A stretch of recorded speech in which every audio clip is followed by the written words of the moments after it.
400개 회원사, 제조 회원사가 국내 생산이라든지 의료기기 개발에 있어서 한 70%를 좀 담당을 하고 있어요.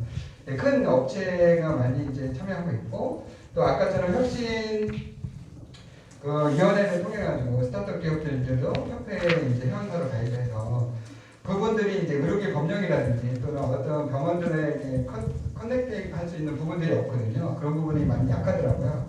그래서 그 부분을 저희 협회에서 많이 지원을 좀 하고 있는 부분이 좀 있습니다.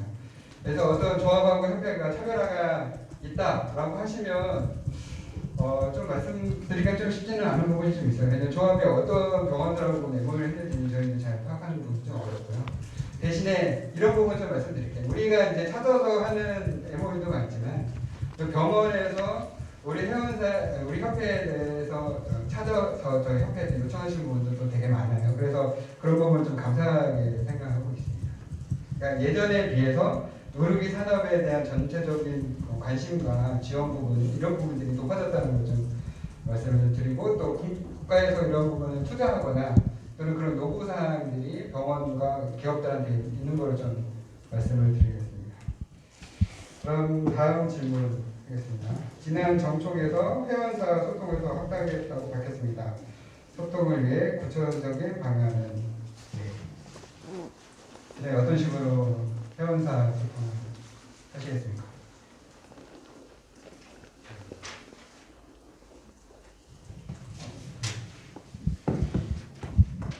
회원사에 어떤 식으로 소통을 하실 예정입니까? 회원사와 어떤 식으로 소통을 할 예정입니까?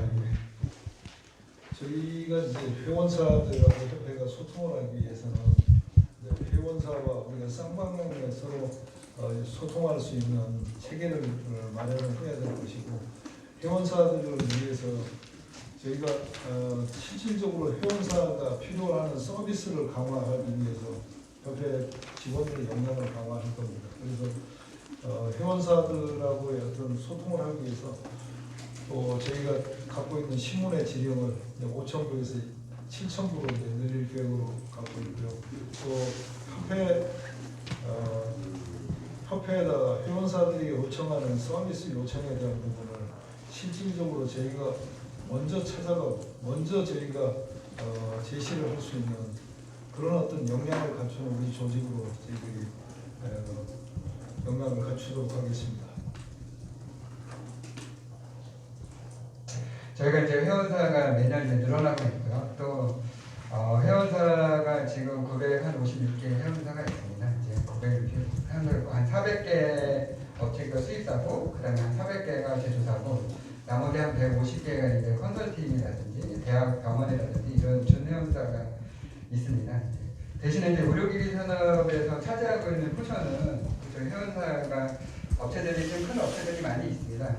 그런데 이제 저희 부대 이제 협회에서는 이사회를 지금 41명 1개사로 지금 41개사로 좀 확대를 했고요. 왜냐하면 이제 의료기기가 이제 품목들이 다양하다 보니까 이 다양한 품목들을 목소리를 대변할 수 있는 업체들이 필요하고, 이런 부분들을 협회장님이 생각하셔서 이사회 위원들을 좀 확대 구성을 했습니다. 그래서 그 위원들이 각 위원회 위원장 역할을 수행해야 되고, 그 위원장 밑에 이제 부위원장님들이 계시거든요. 그래서 제조위원회 위원장님 가시고, 그 수입위원회 위원장님 계시도록 이렇게 준비가 되고요. 또 한 가지는 저희가 정말 기초부터 우리 회원사에 대해서 좀 준비가 필요하다라는 생각이 있었기에 협회장님 지시사항에 따라서 2020년도 통계 자료를 기준으로 해가지고 회원사를 좀 종합적으로 분석을 해서 필요사항 그 분석에 따른 위원들 구성이라든지, 또는 우리 아까 말씀드린 것처럼 회원사에 대한 맞춤형 서비스를 제공한다든지, 또는 상황에 따라서는 회원사에 방문을 해서 협회를 좀 알고 또 협회 활동을 할 수 있도록 또 업체의 애로사항 부분들을 찾아서 저희가 준비하고 3년 동안 그런 그룹을 진행할 생각입니다. 부연설명 말씀드리면 저희가 위원회가 있습니다. 위원회를 대폭 오픈을 해서 회원사들이 실질적으로 필요한 부분을 위원회에서 활동을 하면서 활동할 수 있는 공간을 대폭 늘렸습니다. 어떤 위원회는 40여 명의 위원들이 참여를 하는 위원회도 있고요. 수십 명의 위원들이 직접 위원회에서 사안별로 직접 관여하고 직접 토의하고 또 대비하고 어떤 법령을 개정하거나 아니면은 어떤 제도 개선을 위해서 위원들이 직접 활동할 수 있도록, 특히 최근 들어서 혁신산업 발전위원회에서는 스타트업 기업들이 와서 본인들의 법령이라든지 제도 개선을 할 수 있도록 대폭 오픈을 하고 있습니다. 그래서 그분들과 직접적으로 소통을 하고요. 또 저희 입장에서 회원사들의 최근의 법령이라든지 개정이 되는 사안이라든지 내용들을 집중적으로 교육을 하기 위해서 교육장을 마련해서 저희들이 홍보를 하고 있습니다. 그리고 직접 저희가 신문이나 저희 인터넷을 통해서 저희 상황을 매일 회원사들한테 알려서 소통하고, 또 회원사들이 어려운 사항을 협회로 바로 전달할 수 있도록 각 카테고리별로 회원사들을 구분해서 또 채널을 만들어서 연락체계로 소통을 하고 있습니다. 네, 다음 질문은 이제 전임 집행부에서 이제 미용 의료기기 또 AI 첨단 의료기 분야의 움직임이 컸는데 현 집행부에서도 이와 같은 흐름을 계속 이어지나, 또한 역점을 가지고 준비하고 있는 분야가 있다면 이런 질문을 해주셨습니다. 아마 어떤 분이 말씀하시기를 국내에서 의료기기 산업에 유니콘 기업이 나온다면 아마 미용 의료기기나 아니면 지금 말씀하시는 혁신 의료기기 쪽에서 아마 나오지 않을까 이렇게 예측을 하고 있습니다. 그만큼 미용 의료기기라든지 혁신 의료기기가 앞으로 시대를 흐름을 대변하고 있는데요. 마찬가지로 현 집행부에서는 미용 의료기기와 첨단 의료기기 분야의 활동을 지속적으로 발전시킬 예정이고요. 전 집행부가 특별위원회 차원의 기반을 마련했다면 저희 집행부에서는 활동 추진 계획을 구체적으로 시행해 나가는 기간으로 잡고 있습니다. 또한 정부에서 적극 추진하고 있는 혁신의료기기 관련 분야에 역점을 둘 예정으로 있습니다. 또한 혁신의료기기가 중추적인 역할을 할 예정이고요. 또한 더마융복합위원회는 K-뷰티에 관련돼서 성장 동력으로서 의료기기 산업 활성화를 위해서 아주 중요한 역할을 해줄 수 있다고 생각을 하고, 특히 미용 의료기기 산업은 대부분의 수출이 많은 비중을 차지하기 때문에 저희 산업으로서는 아주 중요한 위치에 있다고, 지대한 영향을 주는 산업이라고 생각을 하기 때문에 미용 의료기기 산업이 지속적으로 성장할 수 있도록, 또한 안정적인 생태계 조성을 위해서 유관기관과 소통하고 또 제도 개선이라든지 법규 개선을 위해서 협회가 적극 지원하도록 하겠습니다. 또한 혁신산업위원회에서 스타트업 기업들이 저희 협회 위원회에 적극 참여해서 업계 애로사항이라든지 정부 정책의 지원에 반영이 될 수 있도록, 정부 정책과 지원이 업계에 다다를 수 있도록 다양한 지원 방향에 대해서도 심도 있게 의논하도록 하겠습니다. 또한 20대 대통령 선거에 대비해서 혁신의료기기 산업 발전을 위해서 정책 제안 대안도 마련에 중점을 두고 추진을 할 계획으로 있습니다. 네, 좀 추가로 좀 설명 좀 드리면, 아시다시피 혁신 의료기기 지원법이 이제 시행이 됐고, 그 시행법을 보면 각 부처가 협력해서 의료기기 산업 종합발전계획이라는 걸 수립을 해야 됩니다. 그 종합발전계획을 지금 준비 중에 있고, 그 준비하는 위원들은 저희 위원회 이제 협회에서 이제 참여하고 있습니다.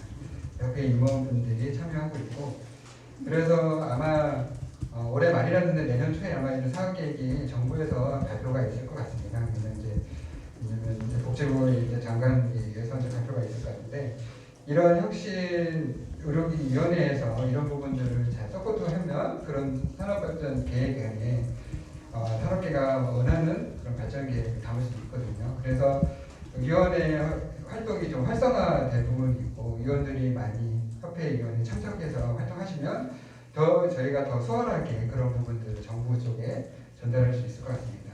그다음에 이제 큰 틀에서 의료 생태계가 이제 활성화되고 선순환되는 부분이 좀 있어요. 그래서 의료기기 산업만 발전해서 될 부분도 아니고 병원도 같이 발전해야 되고 기업도 같이 발전해야 되고 국민들도 더 건강한 그 삶의 질을 위해서 좀 받을 수 있는 부분들, 그다음에 환자의 접근성이라든지 이런 부분들을 다 같이 고려해야 될 부분이 있어서 이런 부분들을 포괄적으로 포함해서 말을 하려면 위원회 활동, 그다음 각 분야의 그 기업들이 참여를 좀 활발하게 이루어질 부분이 좀 있습니다. 그래서 아마 올해는 그 위원회 활성화에 좀 초점을 맞춰서 준비하지 않을까 싶습니다. 다음은 10번째 질문인데요. 코로나19 속에 K 방역의 중심에 진단키트가 있었고 체외진단 의료기기에 대한 관심이 커지고 있습니다. 한국 체외진단 의료기기 협회의 등장까지 있었으며 타 바이오 및 의료기 관련 협회 국가나 위원회 등에서 산발된 목소리가 나오고 있다는 지적이 있는데 해결책이 있다면 이렇게 질문 주셨네요. 체외 진단기 관련되어 지금 산업이 크게 급속도로 발전하다 보니 발전 과정에서 산발된 목소리가 나올 수 있다고 생각합니다. 그렇지만 곧 통합된 목소리로 조정될 거라고 예상합니다. 2019년도에 체진단 의료기기 협회가 출범하면서 한국 의료기기 산업 협회 산업 IVD 위원회하고 체외진단 의료기기 협회, 한국 바이오 협회, 또 한국 의료기기 공업협동조합 이 4개 단체가 목소리를 내고 있습니다만 앞으로 이 4개 단체가 서로 네트워크를 구축해서 단일화된 목소리를 내고 대정부 권위를 위해서 노력하고 있습니다. 최근에도 이 단체들과 협력을 해서 작년에 체외진단 의료기기가 신속하게 대응할 수 있었던 것도 이 네트워크가 단체 간의 네트워크를 통해서 공유했기 때문에 가능했으리라고 생각합니다. 또한 우리 협회는 이 체외진단 의료기기의 오랜 경험과 그동안에 축적된 노하우를 바탕으로 IVD 업계 4개 단체의 중심이 돼서 업계 공동 대립을 위한 전략 마련을 이끌어갈 수 있겠습니다. 그리고 전체 의료기 시장의 20%를 차지하는 진단기 시장에서 또 핵심 축인 이 체외진단 의료기기는 의료기기 산업의 정말로 아주 중요한 산업이라고 할 수 있습니다. 그래서 제조 수입 간의 상생과 정부 산업계 간의 협력을 위해서 4개 단체가 늘 간담회를 통하거나 서로 협력을 통해서 소통을 하고 산업계를 대표해서 중점적으로 역할을 수행하도록 노력하겠습니다.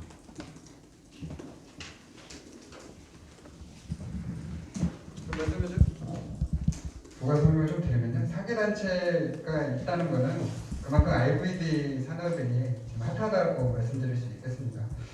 그렇기 때문에 각 단체별로 선택과 집중을 할 테고요.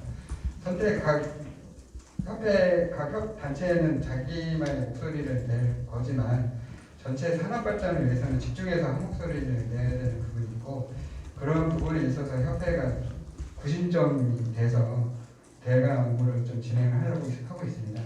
그다음에 각 단체에서도 이런 부분에 대해서 한 목소리를 낼 부분에 있어서는 참여하시겠다고 다들 말씀하셨고 각각의 그간의 노력들이 있어서 지금 여기 나와 있는 것처럼 운동위원서를 이제 제출하기도 하고 또 토론회에서 이제 참여하기도 하고 그렇게 하고 있습니다. 그래서 단체가 여러 개라고 해서 여러 목소리가 긍정적이지 않다 이렇게 생각하시면 안 될 것 같아요. 그래서 각자의 목소리를 냈지만 큰 큰 틀에서의 목소리는 한 목소리가 되겠다는 게 중심입니다. 예, 다음 말씀드리겠습니다. 의료기기 업계 현장에서는 여전히 혁신 의료기기 기술 시장 진입에 대한 어려움을 호소해 제도 개선의 필요성으로 증명하고 있습니다. 이에 대해선 어떤 노력을 펼칠지 궁금합니다. 아시다시피 최근에 그 식약처에서 9개의 혁신의료를 지정한 바 있지만 또한 보건의료연구원에서는 혁신 기술을 3건만 인정을 했습니다. 그렇지만 혁신의료 기술에 대한 투자가 활성화되고 혁신 제품이 지속적으로 시장에 공급되기 위해서는 여러 부처 기관 등의 분산된 간접적이고 정시적인 지원보다는 직접적이고 효과적인 지원에 하는 마중물 복귀 전략이 필요하다고 생각을 합니다. 즉 여러 가지 부처에 분산되어 있는 의료기기 산업 발전 지원 예산을 혁신적인 제품의 가치 인정에 집중 투자해 줄 필요가 있다는 것입니다. 혁신의료기기가 지정됐지만 실질적으로 의료보험 수가에 반영되기에는 너무나도 어려운 과정이 있습니다. 그리고 아직까지도 의료보험 수가에 적극적으로 반영되는 제품이 많지 않기 때문에 우리 산업으로서는 상당히 어려움이 있습니다. 그래서 정부에서는 이런 혁신의료기기가 실질적으로 산업의 꽃으로 앞으로 더 크게 발전하려면 마중물 수가가 필요하지 않나 싶습니다. 최근 들어서 해외에서는 이런 혁신의료기기에 대한 여러 가지 보험수가 적용이라든지 이런 부분들이 최근에 많이 발표되고 있습니다만 아직까지 우리나라에는 그런 제도가 시행되지 않고 있어서 혁신의료기 기술을 갖고 있으면서도 실질적으로 산업의 발전에 저해하는 부분이 많습니다. 그래서 협회는 AI 로봇을 이용한 혁신의료기 기술의 합리적인 건강보험 적용과 가치 인정을 위해 보험위원회 산하에다 혁신 첨단 전략 분과를 신설을 했습니다. 이를 주축으로 관련 규제 개선 방안을 모색하고 또한 의견 개진을 통해서 적극적인 대정부 활동을 펼쳐나갈 계획으로 있습니다. 특히 디지털 의료기기 관련된 신의료 기술, 혁신의료 기술에 대해서 건강보험이 허용할 수 있도록 적용이 될 수 있도록 적극적인 활동을 펴나갈 계획으로 있습니다.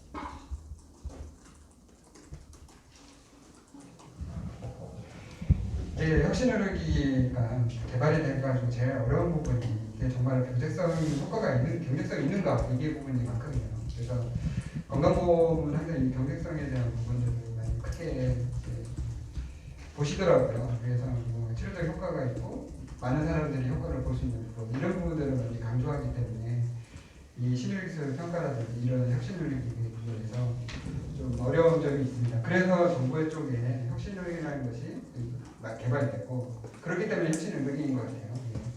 그 부분이 있어서 저희가 이제 정부의 그런 부분들을 계속 강조를 좀 하고 있습니다. 다음은 인허가 제도적 개선점과 해소를 위한 방안은 이렇게 질문이 있었습니다. 네, 식약처 관련된 부분인 것 같아요. 최근 들어 인허가 제도 개선 문제에 대한 각 협회에서도 많은 부분을 식약처에 요구한 걸로 알고 있습니다. 작년에 코로나 사태로 인해서 많은 부분 인허가가 지연된 사태라든지 이런 부분에 대해서 해소하기 위해서 식약처와 이번 달에 서로 6개 단체가 모여서 식약처장과 함께 소통을 했습니다. 식약처에서도 인허가 제도적 개선을 위해서 많은 노력을 하고 있고요. 또 저희 업계 의견을 충분하게 전달을 했습니다. 그래서 식약처에서도 그 부분에 대해서 굉장히 관심을 갖고 개선하기 위한 방안을 마련 중인 걸로 알고 있습니다. 그렇지만 의료기기 인허가는 주기적인 품목 관리로 의료기기 안전관리 체제를 강화하고 허수 제품을 정비하기 위해서 2020년 10월 18일 날 의료기기 제조 허가등 갱신 제도가 시행되고 2025년부터는 제조 허가 등 갱신 신청이 시작될 예정입니다. 이에 현행 의료기 허가 심사 제도에 대한 전반적인 관리와 점검이 필요하다고 생각을 합니다. 즉 빠르고 변화하고 성장하는 의료기 시장의 특성에 맞춰서 품질 보장 위주의 의료기기 전주기 관리로 제품의 지속적인 개선 활동과 함께 더욱 안전한 의료기 시장에 공급될 수 있도록 해야 될 것입니다. 또한 미래지향적으로 의료기 산업 활성화와 보다 높은 의료기 가치 창출을 위해 코로나19 장벽을 넘어 현실의 변화의 추세에 맞춰서 합리적인 규제의 수용적 태도와 환경 개선이 요구될 것이며 정부와 의료기기 업계와 지속적인 소통의 자리가 필요하다고 생각을 합니다.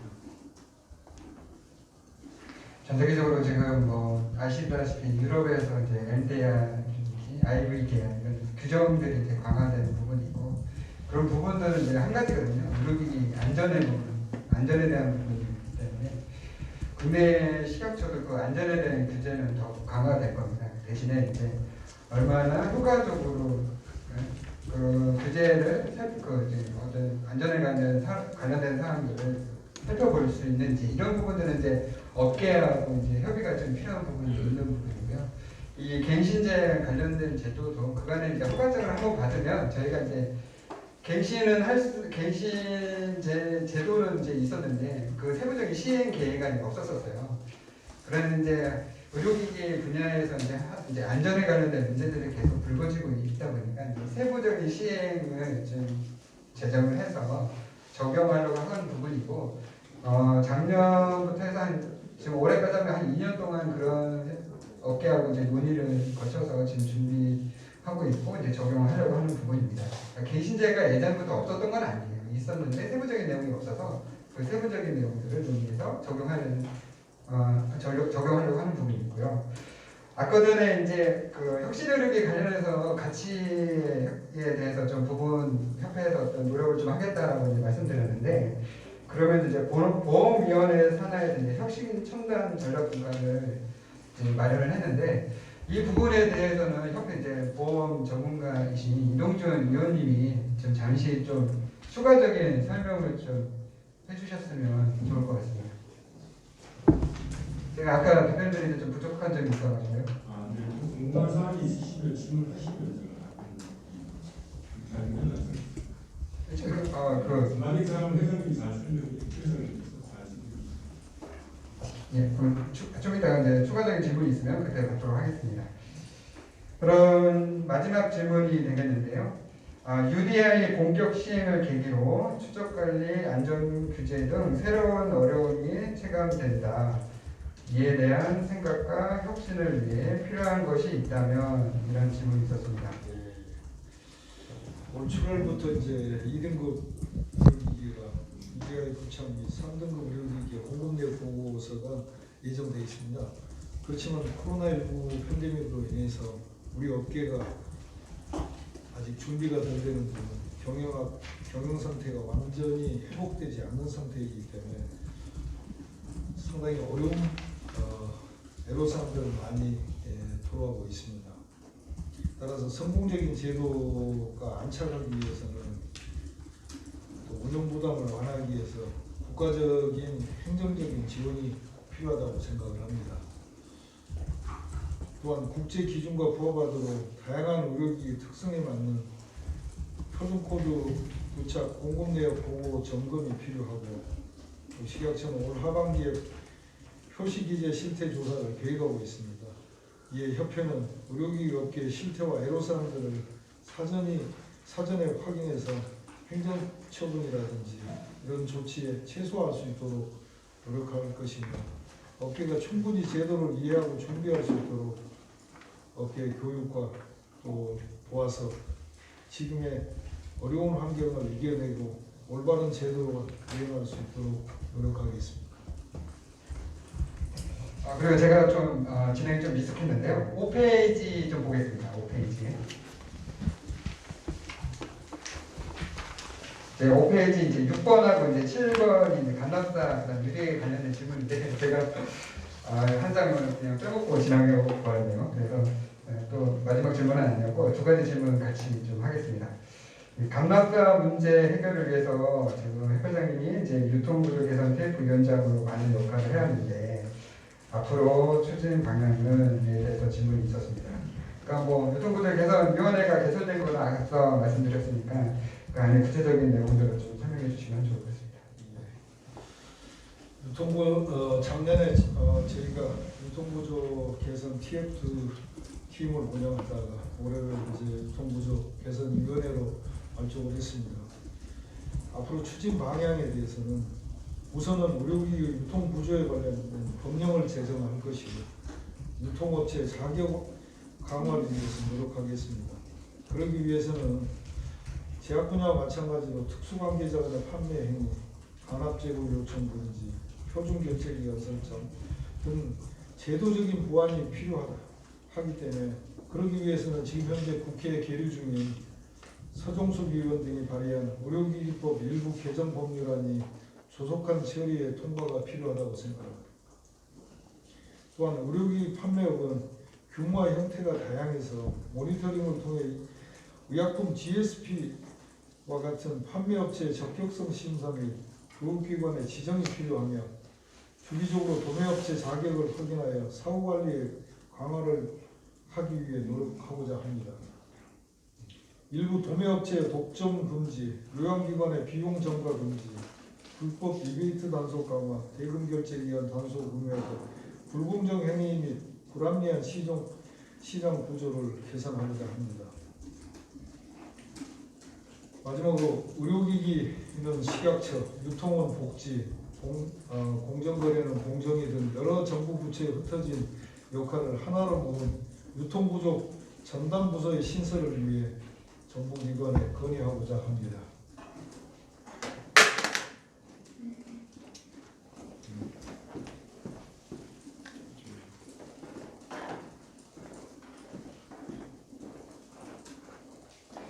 이어서 그 두 번째 이제 UDI가 이제 본격 시행을 계기로 그 소분 문제, 의료기 유통 분야에 새로운 어려움이 있는데 이에 대한 생각과 혁신을 위해서 필요한 게 있다면 추가적으로 좀 답변해 주시면 좋겠습니다.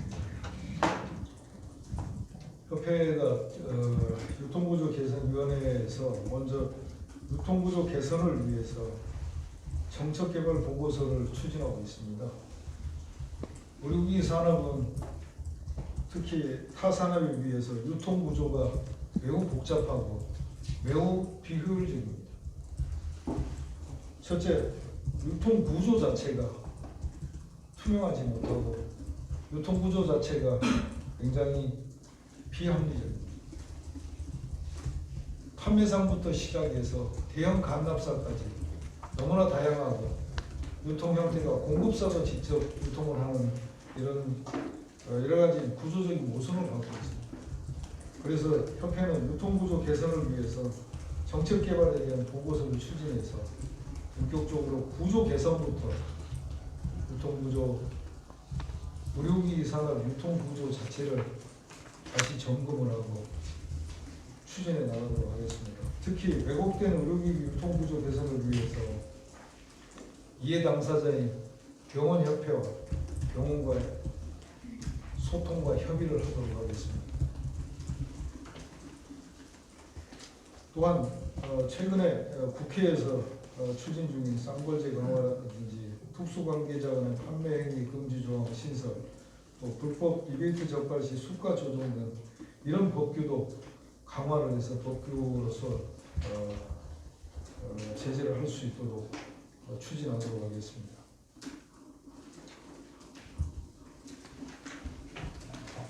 아까 의료기 유통 구조가 좀 복잡한데요. 우리가 말한 것처럼 아까 의료기기 UDI는 식약처가 하고 공급 내용부분은 복지부가 담당하고 있고 그 다음에 사익 간 거래에 관련된 내용은 공정위가 이렇게 담당하고 있어서 이런 부분들을 다 이 시장을 이해하시는 분들이 별로 없어요. 업계분들은 이해하시죠.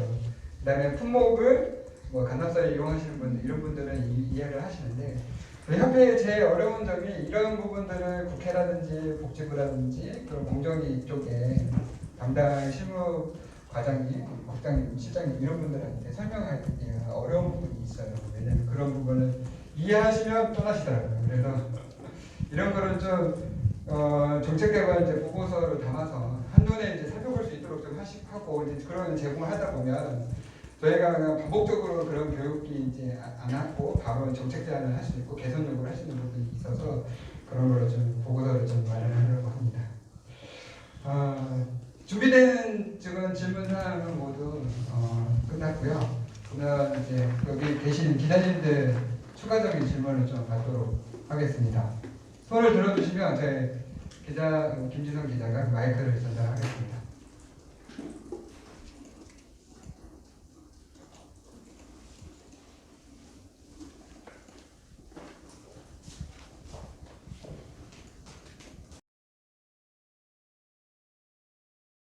뭐 특별히 내용에서 문제가 건 아니고요.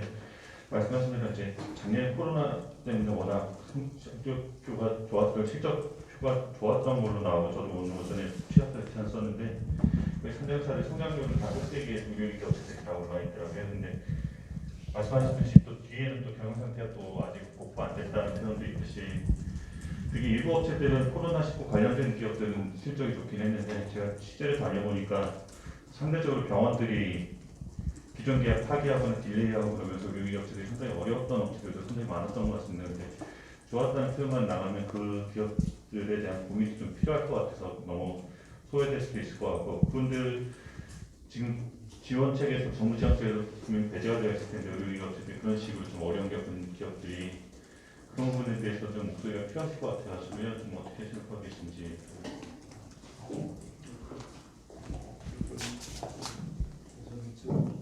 있고 국내 기업 병원에 이제 납품하는 기업들 일부는 코로나 사태 때문에 영업 성과가 좋지 않은 기업들이 있는데 영업 성과가 좋지 않은 기업들을 위해서 혜택할 수 있는 부분이 어떤 부분이 있느냐 이런 질문입니다. 저희 이번에 코로나 사태를 위해서 의료기기 업계에서 양극화가 된 것 같습니다. 특히 IBD 업계 그 체외진단 관련 업종만 수혜가 되고요.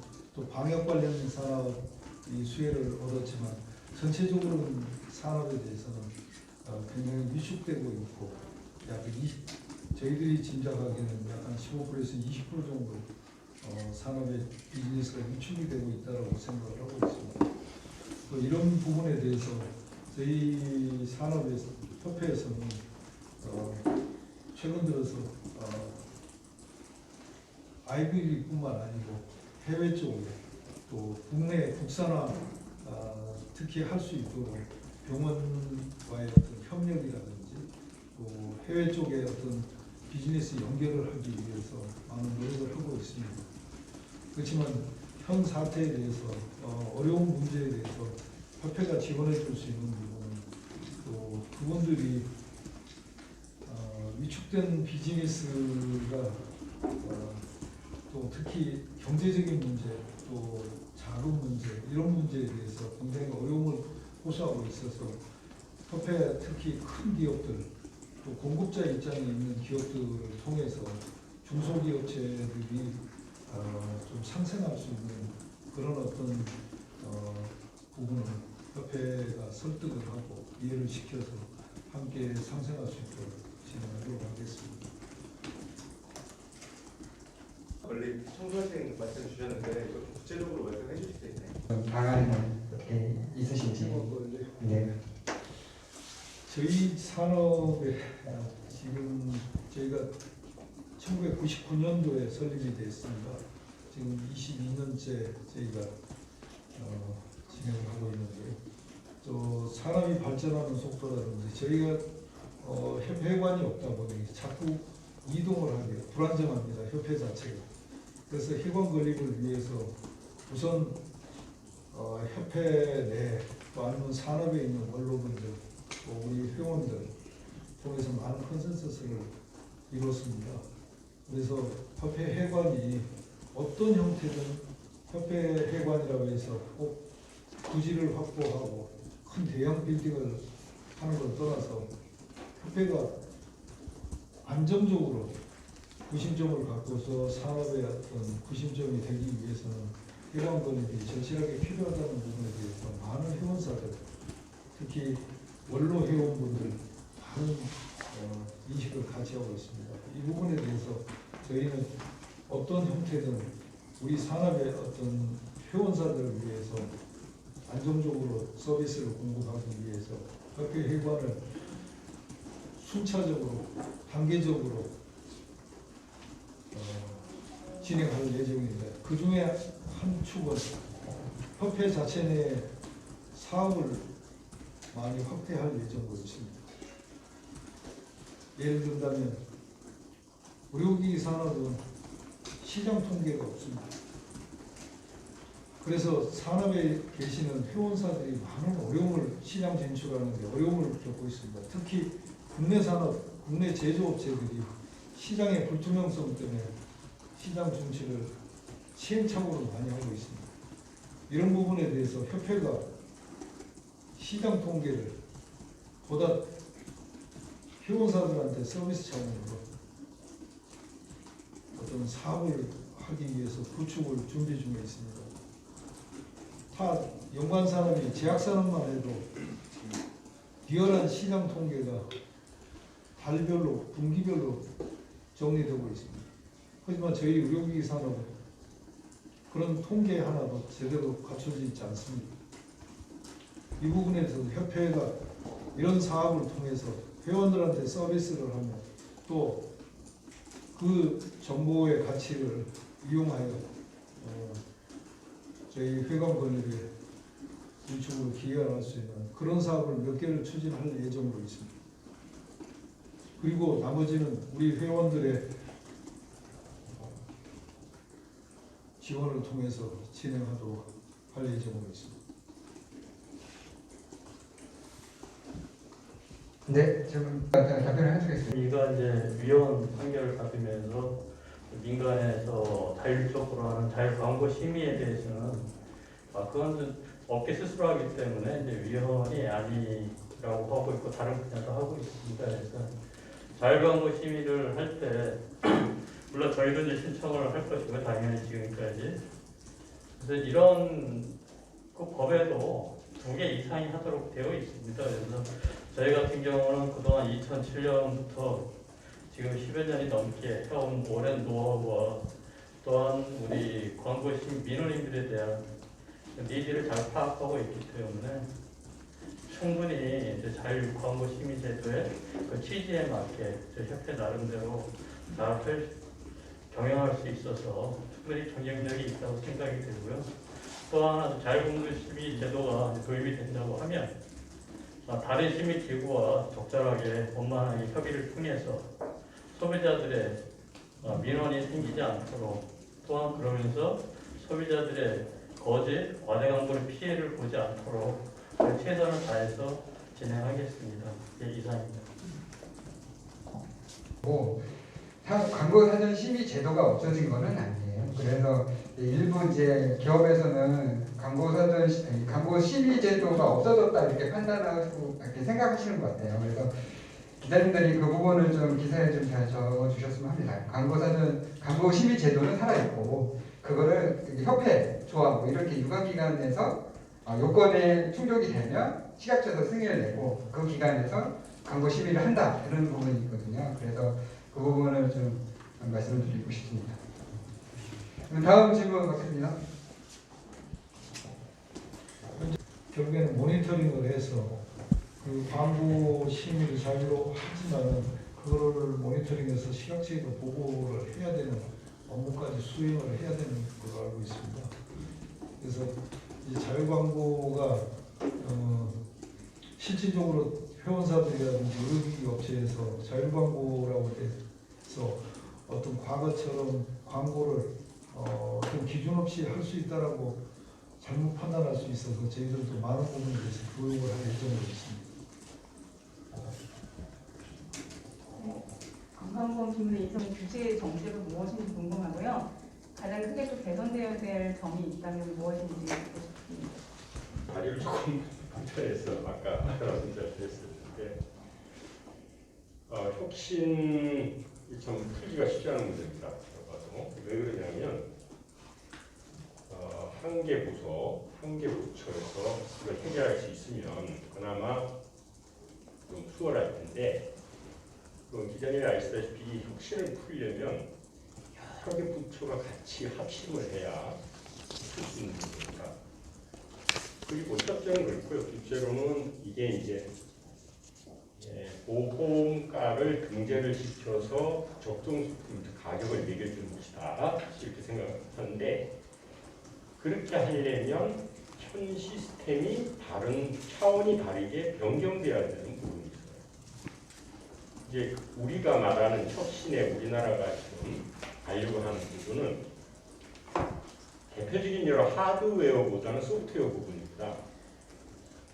이게 어떤 경우라고 저는 생각하냐면 그 삼성이나 LG가 외국에 몇십 년 전에 나가보면 일본 제품이 이렇게 다 진열돼 있었고 우리나라에 보지도 못했잖아요. 근데 이게 아날로그에서 디지털로 바뀌면서 우리가 따라잡았거든요. 그러니까 의료기기도 하드웨어 쪽에는 우리가 진출할 수는 있는데 빠른 시간 내에 따라잡기 굉장히 힘든 겁니다. 왜냐하면 글로벌 수준으로 가야 따라잡을 수가 있거든요. 그러니까 세계는 아시다시피 탑이 아니면 살아남지 못하지 않습니까? 마켓에서는. 그래서 소프트웨어 부분이 우리가 중점적으로 가야 되는 것이죠. 그래서 AI나 소프트웨어나 이런 부분인데 이런 부분은 아시다시피 그 소프트웨어를 사용해서 하는 그 의료 행위에 돈이 어느 정도 반영되어 있습니다. 근데 저희가 산업이 살아남으려면 소프트웨어가 그것을 이용하는 의료 행위 외에 별도로 산정이 돼야 이것이 어느 정도 점프업을 할 수 보는 것이죠. 그러니까 기존 보험 제도는 보험 제도로 살아남고 그 외로 산업이 점프업을 해야 되는 것이에요. 그래서 회장님이 새로 취임하시면서 아까 모두 발언을 하셨지만 3대 중점 핵심 과제를 이렇게 발표를 하셨습니다. 그 중에 첫째가 국민 건강이 이건 둘째로 산업 발전인 것이죠. 그래서 산업 발전하면 이 시스템을 바꿔야 됩니다. 그래서 회장님 어제 중점 추진할 그 계획에도 들어가 있는데 그래서 이것을 지금 작업을 하고 있는데요. 총합해서 합심해서 같이 여러 부서를 호흡해서 좀 풀 수 있도록 이렇게 노력할 예정입니다. 그래서 아까 협 회장님 말씀하신 것처럼 마중물 붓기를 분산해서 흐트러뜨리면 효과도 없고 돈만 많이 쓰니 정말로 이걸 투자하면 마지막 고을에서는 몇 배의 수익이 난다 하면 빠른 시간 내 국제 수준으로 우리 잠재력은 거의 탑 수준 아닙니까? IT가? 그쪽으로 나가야 되지 않겠나 이렇게 생각하고요. 구체적인 거는 이제 회장님 협의를 해서 하나하나 이게 단기간 내에는 좀 풀기 힘들겠지만 회장님 임기 내에는 최대한 구체적인 성과가 나오도록 이 협회 전체가 합심하도록 하겠습니다. 답변이 됐는지 때문에 그 글로벌 업체들도 이제 소프트웨어 디지털 쪽으로 나아가야 되는 부분이 분명히 있고 그 부분을 국내 기업들이 선도하고 있기 때문에 그래서 연구개발을 합작을 많이 하고 있는 사례가 지금 나오고 있습니다. 예. 다음 질문 받겠습니다. 다음 질문 없습니까? 네, 그 끝으로 이제 질문 하나. 공정경쟁 규화 관련돼서 저희 윤리위원회에서 공정 경쟁 관리를 하고 있습니다. 간혹 이런 대기업에서 또 다국적 기업에서 이런 문제가 불거져 힘으로 인해가지고 우리 산업계 전체에 녹취를 하는 경우가 발생하는 일이 종종 있습니다. 우선은 지금 충분히 알 수 있는 산업에서 기업체에서 그런 일이 발생했다는 것 자체는 저희들 산업협회로서는 굉장히 안타깝고 그 부분에 대해서 협회로서도 분노하지 않을 수 없습니다. 앞으로 이런 일이 발생하지 않도록 협회위원회, 특히 공정경쟁위원회, 또 윤리위원회에서 기업들을 대상으로 교육을 강화하고 다시 한번 계도를 해서 이런 문제로 인해서 의료기기 업계의 상승에 찬물이 끼얹지 않도록 협회 입장에서 좀 계도와 교육을 병행하도록 하겠습니다. 그리고 또 스스로 우리 산업계에서 이런 일이 발생하지 않는 자정 노력을 위해서 저희들끼리 어떤 그 선언이라든지 또 저희들끼리 투명하게 비즈니스 할 수 있는 이런 분위기를 조성하기 위해서 더 많은 노력을 아끼지 않도록 하겠습니다. 네, 협회가 지속적인 교육을 여기서 하고 있고 경영자 윤리 교육이라든지 이런 부분들, 또 법령의 개정에 대한 부분들 이런 부분들 많이 하고 있고 공정경쟁 규약 자체가 이제 업계의 자율 노력을 위해서 자정 노력을 위해서 마련된 규약이 이제 승인을 받아서 정부의 승인을 받아서 운영하는 부분이거든요. 그래서 차츰 나아지고 있지만 완전히 없어지지는 갈 길이 멀다라고 좀 말씀을 드리겠습니다. 그래도 협회 역할이 그런 부분이 있기 때문에 그런 부분들을 잘 준비를 해서 계속 지속적으로 노력하겠습니다. 그러면 질문이 이제 없는 것으로 이제 생각하고요. 협회장님 마지막 인사 한번. 이 시간에 이렇게 저희들 협회 위원과 또 사업에 대해서 말씀을 드렸습니다만 많은 부분이 부족한 걸로 알고 있습니다. 특히 이제 새로운 집행부가 구성되면서 3년 동안 새로운 사업을 또 협회 발전을 위해 산업 발전을 위해서 노력을 하겠습니다만 특히 9대 저희들 집행부에서는 실질적인 우리 회원들 또 산업을 위한 실질적인 어떤 사업이나 업무를 진행을 많이 하도록 하겠습니다. 특히 저희들 직원의 역량을 강화하기 위해서 정말 산업의 리더가 될 수 있도록 산업의 첨단에 서서 리더가 될 수 있도록 직원들의 역량 강화를 해서 무엇보다도 힘쓸 것이며 두 번째로 유통 구조 개선을 위해서 3년 동안이 아니면 5년이 돼도 언젠가는 의료기기 유통 구조가 정말 심플하게 효율성 있게 진행될 수 있도록 구조부터 개선하는 작업을 착수를 해서 진행하도록 하겠습니다. 저희 사업의 이외에도 혁신산업 발전을 위한 노력, 또 많은 노력들이 있습니다만 여러분 특히 기자분들, 언론께서 저희들이 하는 사업에 대해서 많이 관심을 가져주시고 앞으로도 많은 지도와 편달을 부탁드리도록 하겠습니다. 저희들도 의료기기 산업의 대표주자로서 정말 열심히 하는 집행부가 되도록 하도록 하겠습니다. 감사합니다. 네, 오늘 기자간담회에 참석해 주셔서 감사하고요. 또 하반기에도 회장님이 또 한 번의 언론 간담회가 있을 겁니다. 중간 점검 차원에서 얼마나 회장님 잘 하고 계신지 그때 지켜봐 주시고요. 오늘 기자간담회 참석해 주셔서 감사합니다. 이만 마치겠습니다.